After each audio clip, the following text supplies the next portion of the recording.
Good morning. Today is February 18th, and this is my daily reading of My Utmost for His Highest by Oswald Chambers. Rise, let us be going, Matthew 26:46. The disciples went to sleep when they should have kept awake, and when they realized that they had done it, produced despair.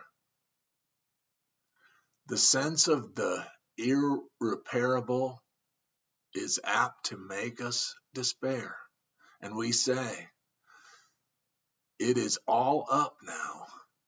It is no use trying anymore. If we imagine that this kind of despair is exceptional, we are mistaken.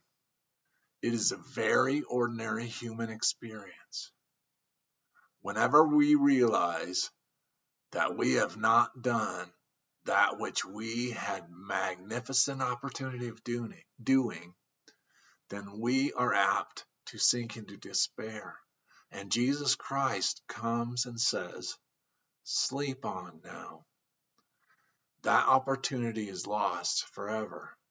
You cannot alter it, but arise and go to the next thing.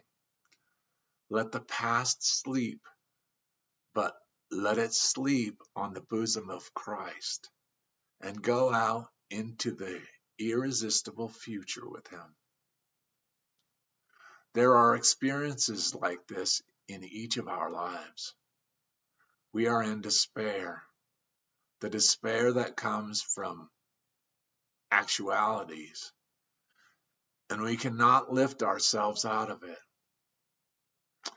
The disciples in this instance had done a downright unforgivable thing. They had gone to sleep instead of watching with Jesus. But He came with a spiritual initiative against their despair and said, arise and do the next thing. If we are inspired of God, what is the next thing? Trust Him absolutely and to pray on the ground of His redemption.